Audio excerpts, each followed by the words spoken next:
جو ایران میں پچھلے چند ہفتوں سے چل رہا ہے اس سے پاکستان ڈائریکٹلی افیکٹ ہوتا ہے، اور جو ایران میں ہو رہا ہے اس کی وجوہات کیا ہیں اور کس حد تک امپیکٹ اس کا دیکھتے ہیں پاکستان پہ؟ دیکھیے، سن 70 کے اواخر میں اور سن 80 میں جو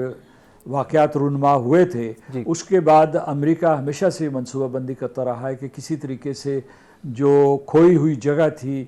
ایران میں اسے واپس حاصل کیا جائے، وہ تیل کا حوالہ ہو یا ویسے بھی جو ہے آپ کو پتہ ہے کہ جس وقت ایران کی انقلابی حکومت آئی تھی، مذہبی انقلابی حکومت آئی تھی، تو انہوں نے بہت لمبے عرصے کی لمبی مدت کے لیے جو امریکہ کے سفارت خانے کے لوگوں کو یرغمال بنا دیا تھا، جس کی وجہ سے صدر کارٹر اپنا انتخاب بھی ہار گئے تھے۔ تو امریکہ انتقام لینا چاہتا ہے وہ، اور اسی لیے رضا پہلوی کو کسی طریقے سے تھپکی دی گئی ہے، اور انہوں نے اسی حوصلہ افزائی کی وجہ سے پورے کے پورے ایران کے لوگوں کو احتجاج کی اپیل کی ہے۔ ایران کے اپنے اندرونی مسائل بھی ہیں، مثال کے طور پر وہاں جو ہے جو سینکشنز ہوئی ہیں، معاشی پابندیاں جو امریکہ نے عائد کی ہیں، دوسرے ممالک نے عائد کی ہیں، تو اس کی وجہ سے اس کی معیشت کے اوپر بہت برا اثر پڑا ہے، اور وہاں جو ان کی اپنی کرنسی ہے وہ $1 کے مقابلے میں 1.4 ملین یونٹس ہو گئی ہے، جس کا اب جو ناقابل برداشت ہے۔ وہاں جو ہے انفلیشن بہت بڑھ گیا ہے، لوگوں کے لیے سروائیو کرنا، اور جو ان کا انداز زندگی تھا، ان کا لائف سٹائل تھا، وہ بہت برے طریقے سے متاثر ہوا ہے، اور تیل کی سپلائی کے جو راستے تھے وہ بھی مسدود کیے جا رہے ہیں۔ پھر ایران کے نیچے یمن تھا، یعنی مطلب یمن ایران کی حمایت کرتا تھا، اس کا دفاع کرتا تھا، اس کی باہر کی دفاعی فصیل تھی، اس کے سامنے صومالی لینڈ کے اوپر یعنی امریکی فوجی اڈوں کے قائم ہونے کا بھی امکان ہے۔ اسرائیل نے صومالی لینڈ کو تسلیم کر لیا ہے، تو وہاں سے وہ شاید نہ صرف جو ہے یمن کو نیوٹرلائز کریں گے بلکہ ایران کے اوپر براہ راست حملے بھی کر سکتے ہیں۔ تو یہ ایک قسم کی 2 pronged اسٹریٹجی سمجھ میں آ رہی ہے، اور گزشتہ برس جو ہے ایک ہاٹ وار بھی ہو چکی ہے، اس میں اسرائیل نے حملے کیے تھے ایران کے اوپر، لیکن ان کے اہداف مکمل نہیں ہوئے تھے۔ اسی طریقے سے جو امریکہ نے حملے کیے تھے، اگرچہ صدر ٹرمپ یہ کہتے ہیں کہ انہوں نے جن 3 نیوکلیر ٹھکانوں کے اوپر حملے کیے تھے انہیں ملیامیٹ کر دیا تھا، انہیں تباہ کر دیا تھا، لیکن کچھ لوگوں کا خیال یہ ہے کہ ان کے اہداف بھی حاصل نہیں ہوئے تھے۔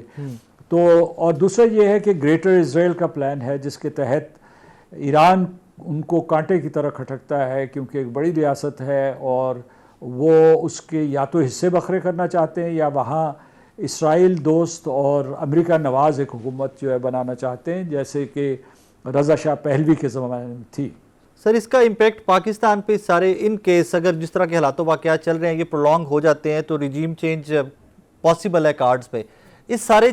کا تاثر یا اس کا امپریشن پاکستان پہ کیا آتا ہے؟ ہمارے لیے شدید خطرات ہیں۔ ایک تو یہ ہے کہ جو تیل کی سپلائی ہے اس کے اوپر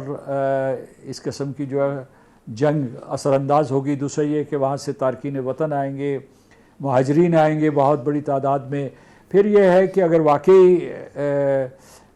جو اس کو بانٹ دیا گیا ایران کو، تو اس کی وجہ سے جو ایک قسم کی خانہ جنگی پیدا ہوگی، خانہ جنگی کی صورتحال پیدا ہوگی، یا جو ان گورنڈ سپیسز ہوں گے اس سے دہشت گردی کے پھیلنے کے بہت امکانات ہیں۔ پھر یہ ہے کہ چابہار بھی زد میں ہے۔ چابہار جو ہے ہندوستان نے وہاں بہت بڑی سرمایہ کاری کی تھی، لیکن چابہار جو ہے اگر ان کے لیے قابل قبول نہیں ہے تو پھر دوسرے جو ہے ہماری طرف گوادر ہے، اور گوادر جو ہے وہ چین نے بنائی ہے، چابہار ہندوستان نے بنائی ہے، اور یہ ایک قیاس آرائی کی جا رہی ہے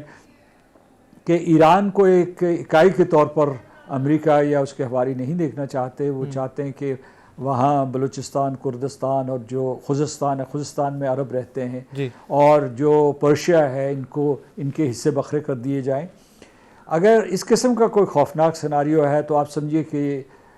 پھر پاکستان کے لیے خطرات 1000 گنا بڑھ جاتے ہیں۔ سردار صاحب، thank you very much for time, ہمیشہ آپ سے سیکھا ملتا ہے سر، تھینک یو ویری مچ۔ ناظرین، جناب سردار مسعود خان صاحب بہت گہری نظر رکھتے ہیں، ان کی گفتگو آپ نے سنی۔ کنسرن آبویسلی دنیا کا امن بھی ہے، پاکستان دنیا کے امن کے لیے وار اینڈ ٹیررزم لڑی ہے، لاکھوں جانوں کی قربانی، بلینز آف ڈالرز کا نقصان برداشت کیا ہے، but at the same time کچھ ڈیولپمنٹس اس طرح کی ہوتی ہیں کہ جو ڈائریکٹلی آپ کو اور مجھے یا آپ کے اور میرے ملک کو افیکٹ کر سکتی ہیں. اللہ کبھی نہ کرے کہ اس طرح کی ڈیولپمنٹس ہوں جس سے آپ اور میں متاثر ہوں, نیگیٹو وے میں کہہ رہا ہوں, آپ اور میں کبھی نیگیٹیولی متاثر ہوں, اللہ کبھی نہ کرے. So let's see how things unfold. لیکن جو امریکن پریزیڈنٹ صدر ٹرمپ نوبل پیس پرائز لینا چاہتے تھے, ان کی انٹرونشن کہاں کیسے بڑھتی جا رہی ہے, وہ آج کے اس سیگمنٹ میں ہم نے تھوڑا سا احاطہ کرنے کی کوشش کی.